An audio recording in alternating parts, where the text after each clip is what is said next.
Welcome back to just English classes. How are you all guys? Hope you are doing well. चलिए 63 हमारा practice set है आज, और मैं करा रही हूँ आपको DPPP हमारा TGT PGT के लिए, और यूपी और BPSC जैसे एग्जाम्स के लिए भी प्रिपरेशन आपको करा रही हूँ गाइस। किसी भी स्टेट का TGT PGT एग्जाम सब देने जा रहे हैं, तो बिल्कुल ये वीडियो आपके लिए हेल्पफुल रहने वाला। ठीक है, चलिए देख लेंगे गाइस क्या खास है आज की क्लास में हमारे पास में, और शुरुआत करते हैं।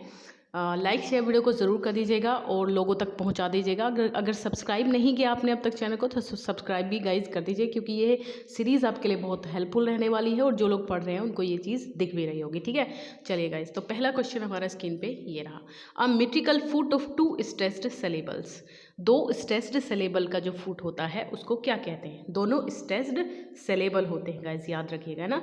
देखिए, मैंने आपको इससे पहले बताया था कि जो 2 अनस्ट्रेस्ड होते हैं, 2 अनस्ट्रेस्ड होते हैं अगर, तो इसका तो आंसर आपका क्या बनेगा? इसका आपका स्पॉन्डी होता है, याद रखिए।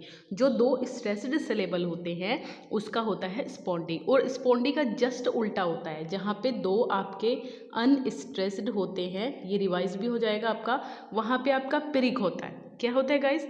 स्पॉन्डी का जस्ट अपोजिट होता है आपका पिरिक। तो PYRRHIC ये वाला हो जाएगा आपका, जहाँ पे 2 आपके अनस्ट्रेस्ड सिलेबल रहते हैं, और जहाँ पे स्ट्रेस्ड रहते हैं वो आपका स्पॉन्डी हो जाएगा। ठीक है, और डैक्टिल का उल्टा आपको पता है एनापेस्ट होता है। ठीक है, डैक्टिल का उल्टा एनापेस्ट होता है। डैक्टिल में क्या होता है? आयम का उल्टा क्या होता है? ट्रॉकी। ठीक है, तो ये चीज़ें आप याद रखेंगे। A metrical foot of 2 syllables that follow the order stressed plus unstressed। 2 metrical foot होते हैं, और पहला स्ट्रेस रहता है आपका और दूसरा रहता है अनस्ट्रेस। ठीक है, पहला स्ट्रेस होगा और दूसरा अनस्ट्रेस होगा, तो इसको आप क्या कहेंगे? तो ये गाइज होता है आपका ट्रॉकी। ठीक है, ट्रॉकी होता है, और जस्ट इसका जो अपोजिट होता है वो आपका रहता है आयम। ठीक है, ट्रॉकी का उल्टा क्या होता है? आयम। यहाँ पे क्या हो जाएगा आपका? चलिए नेक्स्ट क्वेश्चन जस्ट आएगा यही। तो स्ट्रेस्ड और उसके बाद अनस्ट्रेस्ड जब रहता है तो इसको कहते हैं हम लोग ट्रॉकी। ठीक, और अनस्ट्रेस्ड जस्ट अपोजिट हो गया। स्ट्रेस्ड के बाद अनस्ट्रेस्ड तो ट्रॉकी, और जो अनस्ट्रेस्ड आकर के स्ट्रेस आता है तो आपका आयम होता है। ठीक है, आयम का जस्ट अपोजिट। ठीक, डैक्टिल का होता है एनापेस्ट, और पिरिक का उल्टा होता है स्पॉन्डी। तो ये चीज़ें आपको याद रखनी है यहाँ पर। ठीक है ना गाइस? चलिए, यस, नेक्स्ट है, who among the following is famous for her frequent use of ballad metre. Ballad metre के अपने फ्रीक्वेंट यूज़ के लिए इनमें से किसे जाना जाता है? तो एमिली डिकिंसन है, कमला दास है, तौरू दत्त, या फिर सरोजिनी नायडू। तो ये हो जाएंगी आपकी एमिली डिकिंसन। एमिली डिकिंसन को हम लोग जानते हैं बैलेड मीटर के फ्रीक्वेंट यूज़ के लिए। The combination of multiple elements. जब मल्टीपल एलिमेंट्स का कॉम्बिनेशन रहता है, ठीक है, मल्टीपल एलिमेंट्स का जब कॉम्बिनेशन रहता है तो उसको क्या कहा जाता है? पैस्टिज, मेटाफिक्शन, फैबुलेशन, या फिर रियलिज्म। देखिए, पैस्टिज कहते हैं हम उसको। ठीक है, जब बहुत सारी जो मल्टीपल एलिमेंट्स रहते हैं किसी भी टेक्स्ट के अंदर तो उसको पैस्टिज कहा जाता है। Which technique challenges the role of, ठीक है, ये ऑफ है guys, role of narrator in novel. कौन सी टेक्निक होती है जो चैलेंज करती है नरेटर के? किसी भी नॉवल में जो नरेटर होता है उसके जो रोल को चैलेंज करती है, तो उस टेक्निक को क्या कहा जाता है? पैस्टिज, मेटाफिक्शन, फैबुलेशन, या फिर ऑल ऑफ दीज। तो ये आपका हो जाएगा फैबुलेशन। ठीक है, फैबुलेशन हो जाएगा guys, see option. I hope question बिल्कुल नए होंगे आपके लिए, इससे पहले शायद आपने कहीं ना देखे हो, तो बिल्कुल ऐसे ही क्वेश्चन मैं आपको देती जा रही हूँ 1 बाय 1। ठीक है, लाइक शेयर जरूर करते जाइएगा गाइज जो भी आप देख रहे हैं। चलिए, व्हाट इज़ प्यूनोमिना। प्यूनोमिना जो है वो क्या होता है बताइए? अच्छा, ये क्या बन जाएगा आपका? प्योमिना बोलेंगे आपको, है ना, प्योमिना बोल सकते हैं आप इसको। तो प्योमिना क्या होता है? मेटाफिक्शन जो होता है उसी को हम लोग प्योमिना कहते हैं। ठीक है, मेटाफिक्शन को ही हम लोग प्योमिना कहते हैं, याद रखिएगा। Magic realism is the mingling of. जो मैजिक रियलिज्म होता है वो किस चीज़ की? मिंगलिंग मतलब मिक्सचर कह सकते हैं आप लोग मिंगलिंग को। तो मिंगलिंग रियलिस्टिक है, फैंटास्टिक है, बोथ ए एंड बी है, या फिर नन ऑफ दीज है? तो देखिए, रियलिस्टिक और फैंटास्टिक दोनों की मिंगलिंग होती है। ठीक है, दोनों की ही मिंगलिंग होती है, यानी कि सी ऑप्शन। रियलिस्ट और फैंटास्टिक दोनों ही जो है, फैंटास्टिक दोनों ही चीज़ें यहाँ पे रहती हैं मैजिक रियलिज्म के अंदर। The political the political, economic और मिलिट्री प्रीडोमिनेंस और control of one state over other.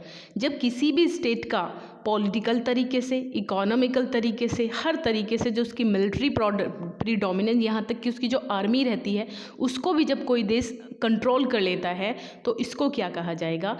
Ideology, hegemony या फिर सिनक्रेटिज्म।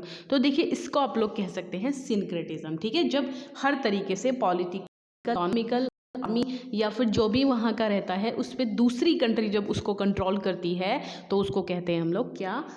सिनक्रेटिज्म, ठीक है। चलिए, the statement God is dead appears in the works of, किसके वर्क्स में ये जो फ्रेज है, स्टेटमेंट है, ये appear होती है गॉड इज डेड? तो फ्रेडरिक नीट्जे हैं इसमें, मार्टिन हिडेगर है और मॉरिस ब्लैंकोट है या फिर पॉल डेमैन। तो ये बन जाएगा आपका फ्रेडरिक नीट्जे, यानी कि ए ऑप्शन पे आप लोग जाइए easily. A lovers discourse fragments is a 1977 book. ये एक बुक है जो 1977 में आई थी, ठीक है, 1977 में आई थी। अ लवर्स डिस्कोर्स फ्रेगमेंट्स, तो ये किसकी है guys? Roland Gerald Barthes, Paul Auster, Thomas Mann या फिर एबेंजर कुक। तो ये आपकी जो है बुक है काफ़ी इंपॉर्टेंट है गाइस, और ये रोनाल्ड जेराल्ड बार्थस की है, ठीक है, याद रखिएगा इसको, रोनाल्ड जेराल्ड बार्थस की है, ए ऑप्शन हमारा हो जाएगा। Who coin the term historiographic metafiction, ठीक है, एक टर्म है हिस्टोरियोग्राफिक मेटाफिक्शन, और इसको किसने जो है कॉइन किया है? और टू रेफर किसके लिए? टू रेफर वर्क्स दैट, जो फिक्शनलाइज होते हैं एक्चुअल हिस्टोरिकल इवेंट, जो सचमुच की जो हिस्ट्री के अंदर जो कहानियाँ होती हैं, स्टोरीज होती हैं, उनको फोकस में रख करके इनको फिक्शनलाइज इनको किया जाता है, ठीक है। तो इस तरीके की जो ये टर्म है हिस्टोरियोग्राफिक, ये किसने किया है? तो लिंडा हचिंसन है इसमें, पॉल ऑस्टर है, थॉमस मन है, एबेंजर कुक। तो ये आपका लिंडा हचिंसन होना चाहिए वैसे। चलिए ए ऑप्शन पे आप लोग जाइए। ये क्या है गाइज? टाइमोक क्या हो गया ये? द मॉक एपिक होना चाहिए, the mock epic. Sorry guys, इसके लिए टाइपो है, ये दी है और यहाँ पे आपके मतलब एक स्पेस है, तो द मॉक एपिक आप इसको समझिए, ये बी कुछ नहीं है, ये बी कुछ नहीं है यहाँ पर, ये आप स्पेस समझिए इसको। तो the mock epic are written for the purpose of, किस पर्पज़ से मॉक एपिक को लिखा जाता था? किस पर्पज़ से? क्या सेटायराइज करने के लिए, सेलिब्रेशन के लिए, ओल्ड एपिक मैनर में, या फिर प्रेजिंग के लिए? प्लेगियरिज्म होता है जो प्रेजिंग के लिए टेक्स्ट रहते हैं वो। तो यहाँ पे देख लीजिए, यस, तो ये हो जाएगा आपका सेटायराइजिंग, है ना। सेटायराइज करने के लिए जो है मॉक एपिक का यूज़ मतलब लिखा जाता था, इनको पर्पज़ इनका क्या रहता था? Satirising. The battle of the books, Jonathan Swift की ये इंपॉर्टेंट वर्क है, आपने सुना है इसको। तो ये क्या है? क्या ये कोई लिटरेरी एपिक है, एपिक ऑफ आर्ट है, मॉक एपिक है, या फिर एपिक ऑफ ग्रोथ है? तो देखिए ये बहुत ही जो है one of the finest and the greatest epic है, the battle of the books by Jonathan Swift. तो ये आपका बन जाएगा मॉक एपिक, ठीक है, सी ऑप्शन हमारा करेक्ट है। Tennyson's the idylls of the, ठीक है, टेनिसन आप जानते हैं, अल्फ्रेड टेनिसन का एक मोस्ट इंपॉर्टेंट वर्क है the idylls of the king is the fusion of, ये किस चीज़ का फ्यूज़न है? ये क्लासिकल एंड रोमांटिक एज का, ऑथेंटिक एंड लिटरेरी एपिक का, मॉक एंड क्लासिकल एपिक का, या फिर रोमांटिक एंड मॉक एपिक का? तो ये हो जाएगा आपका क्या? यस गाइस, ये क्लासिकल एंड रोमांटिक एपिक का जो है ये फ्यूज़न है, ठीक है, क्लासिकल एंड रोमांटिक एज का, राइट। चलिए, dash has been called the epic of the 20th century. तो कौन सी एपिक को कहा गया है the epic of the 20th century? Drake, Hyperion, Paradise Lost, the Wasteland. तो देखिए 20th सेंचुरी की अगर एपिक की बात करेंगे तो ये जो एक तरीके से सबटाइटल इसको जो दिया गया है वो वेस्टलैंड को बाय टी.एस. इलियट, ठीक है, टी.एस. इलियट की जो वेस्टलैंड है उसी को दिया गया है, ठीक है। और कब आई थी ये वेस्टलैंड? 1922 की बात करेंगे, है ना। चलिए नेक्स्ट क्वेश्चन है, an epic follows certain conditions. जो एपिक होती है वो कुछ कंडीशंस को फॉलो करती है, तो कौन सा ऑप्शन यहाँ पे सुटेबल है? इट इज़ ऑटोबायोग्राफिकल होती है ये, it does not tell a story, ये कोई कहानी नहीं बताती, ऑटोबायोग्राफिकल तो ये नहीं होती, क्योंकि खुद नहीं कर लिखता है कोई आप को, ठीक है।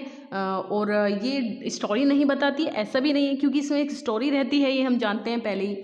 और एडवेंचर्स भरे हो रहते हैं किसी हीरो के इसके अंदर।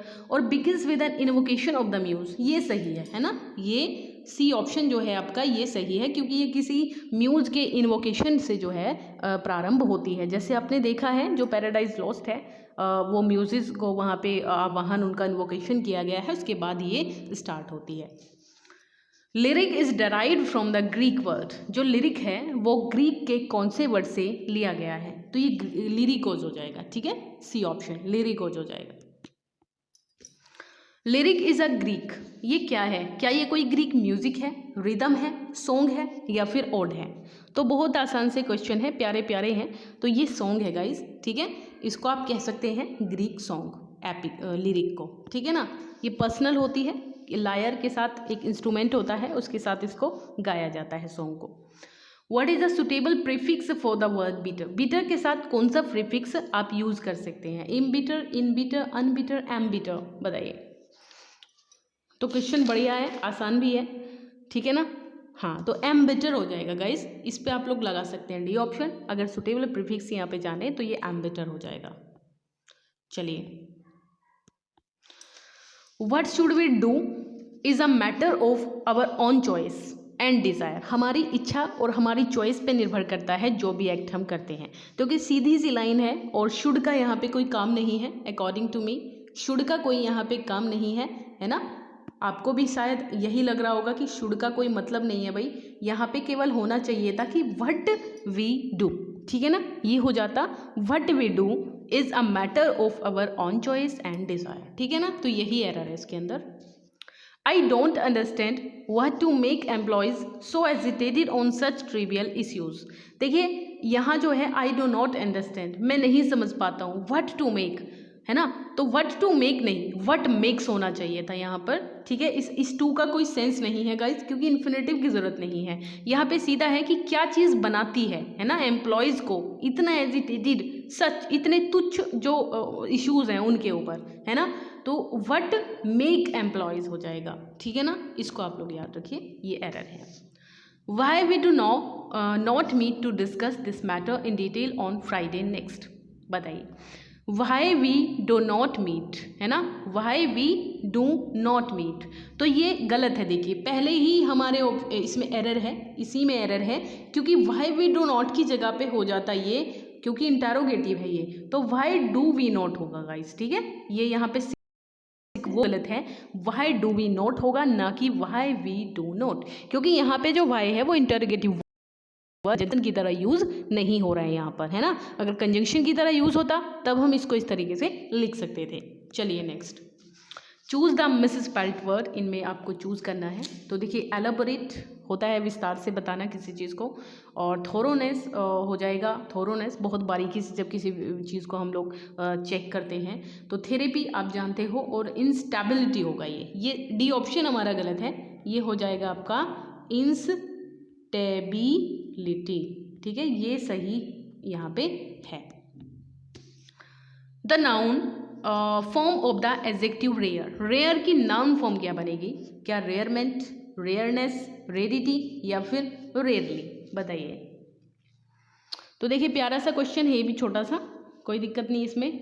तो ये रेरिटी हो जाना चाहिए, है ना, रेरिटी होना चाहिए एक तरीके से। चलिए, if what in fact happens in the story performance violates any expectations we have formed, it is known है। जब हम किसी टेक्स्ट के लिए, ठीक है, हम किसी स्टोरी के लिए या फिर किसी परफॉर्मेंस के लिए हमने कुछ एक्सपेक्टेशंस रखी हैं, है ना, कि भाई इसमें ऐसा होना चाहिए, है ना, हम कुछ एक्सपेक्ट उससे कर रहे हैं, लेकिन वो क्या करती है, if what in fact happens in the story performance violet कर देती है एनी एक्सपेक्टेशंस, जो भी हम उससे रख रहे हैं उसको वायोलेट कर देती है। तो उसको किस नाम से जाना जाएगा, सरप्राइज, थ्रिलर, डिटेक्टिव, या फिर स्टोरी। देखिए सरप्राइज हो जाएगा, आप समझ रहे हैं ना, सरप्राइज क्यों हो जाएगा, क्योंकि देखिए मुझे सरप्राइज दे दिया है ना। मान लिया हम सोच रहे हैं कि भाई हमें पता है कि आपका कोई जो रिलेटिव है बहुत ही नियर एंड डियर है, वो कहीं बाहर रहता है, वो आपसे कहे कि मैं कल आ रहा हूँ, है ना। तो आपको तो पता है कि भाई आपको एक्सपेक्ट कर रहे हो कि कल आएगा वो, है ना। लेकिन यहाँ पर जो, या फिर कोई फेस्टिवल है, आप एक्सपेक्ट कर रहे हो कि भाई उसको तो छुट्टी तभी मिलेगी, सीधी सी बात बता रही हूँ आपको ये इजीली समझने के लिए। लेकिन वो क्या है, वो तो भाई उसी दिन आएगा, लेकिन आपकी एक्सपेक्टेंस के जस्ट अपोजिट वो आज ही आ जाए, है ना। तो ये देख के आपको बहुत अच्छा भी लगेगा और आपको एक तरीके से सरप्राइज मिलेगा इस चीज़ को देख के ना। तो सरप्राइज जिसको हम कहते हैं ना, वही होता है जो हमारी एक्सपेक्टेशंस को एकदम वायलेट कर देता है। किसी बंदे से हम कुछ एक्सपेक्ट कर रहे हैं कि भाई ये अच्छा बंदा है, ये इस तरीके से काम करेगा, बट उसके जस्ट अपोजिट वो कुछ उल्टा ही कर दिया उसने। तो आपको सरप्राइज होगा कि यार सोचा तो नहीं था कि ये बंदा ऐसा करेगा, लेकिन इसने कर दिया, है ना। तो ये चीज़ें रहती हैं सरप्राइज के अंदर। चलिए, who is the greatest prose writer of romantic age. Romantic age के ग्रेटेस्ट प्रोज राइटर के रूप में आप किसे जानते हैं? William Hazlitt, Charles Lamb, Thomas Beckett, Thomas Gray. तो इसमें गाइस बनना चाहिए आपका चार्ल्स लैम, है ना। चार्ल्स लैम यहाँ पे हो जाएगा। चार्ल्स लैम है जो है वो रोमांटिक एज के जो ग्रेटेस्ट प्रोज राइटर के रूप में इनको जाना जाता है। The historical roots of aestheticism. Aesthetic, art for art sake को आप जानते हो अच्छे से, है ना। एस्थेटिक जो ये मोमेंट था, ब्यूटी के लिए इसमें था, है ना। और एस्थेटिक क्योंकि ब्यूटी होती है। अच्छा, हिस्टोरिकल रूट्स जो है वो इसका are in the views proposed by the German philosopher के एक व्यूज़ के द्वारा ये सबकी नज़र में आया था। वो क्या था? Immanuel Kant in Critique of Judgment. Immanuel Kant in critic of judgment, Karl Marx in the Communist Manifesto, Jurgen Habermas in theory and practice, या फिर नन। तो देखिए ये आपका होगा ए ऑप्शन, यानी कि जो कांट थे उनके क्रिटिक ऑफ जजमेंट में हमने सबसे पहले इस चीज़ की व्यू मिलती है एस्थेटिसिज्म की। गाइज लाइक शेयर कर दीजिए अगर आपको अच्छा लग रहा है, और एक आंसर जरूर दीजिएगा। एक लास्ट में मैं क्वेश्चन ऑलवेज देती हूँ, उसका आंसर आपको मुझे ज़रूर देना है कमेंट सेक्शन में। हु कॉइन द फ्रेज, ये एक फ्रेज है, आई आर्ट फॉर आई आर्ट। तो आर्ट फॉर आर्ट से किसका मतलब होता है? इन 1818। तो ये विक्टर कजिन की है, विलियम वाल्टर पीटर। बताइए। यस, तो ये हो जाएगा क्या आपका विक्टर कोजिन, है ना। ये विक्टर कोजिन, ए ऑप्शन पे जाइए आप। इफ़ अ कैरेक्टर, ये इसका आंसर आपको मुझे कमेंट सेक्शन में देना है, मैं इसका आंसर नहीं बताऊंगी आपको। क्वेश्चन क्या है कि if a character initiates a scheme which depends for its success on the ignorance और गलिबिलिटी ऑफ द पर्सन और persons against whom it is directed. किसी भी व्यक्ति के अगेंस्ट जो कुछ डायरेक्ट की गई है, एक करेक्टर जो है वो क्या करता है? इनिशिएट अ स्कीम, ठीक है, विच डिपेंड, जो डिपेंड रहती है फॉर इट्स सक्सेस, इसकी सक्सेस के लिए जो डिपेंड रहती है, मतलब कोई ऐसी जो स्कीम है जिस पे किसी भी चीज़ की सक्सेस डिपेंड रहती है। द इग्नोरेंस, या फिर सक्सेस ऑन द इग्नोरेंस और ग्लेबिलिटी, है ना। तो ग्लिबल होता है जिसको आसानी से जो है आप लोग क्या कर सके, आसानी से आप लोग कहते हैं ना, हाँ, बहला फुसला सके जिसको आसानी से। गुलिबली होता है, गुलिबल होता है वो। तो गुलिबिलिटी हो जाएगी बहुत ही बहकाने वाली जो एक तरीके से है क्वालिटी। तो द पर्सन और पर्सन्स अगेंस्ट हुम इट इज़ डायरेक्टेड। तो बताइए इसमें कॉन्ट्रिशन है, इंट्रीग है, एडिशन है, या फिर ट्रेजन है? इसका आंसर आपको मुझे कमेंट सेक्शन में ज़रूर देना है guys. I am waiting for your answer. Thank you, bye bye, take care, मिलते हैं नेक्स्ट वीडियो में।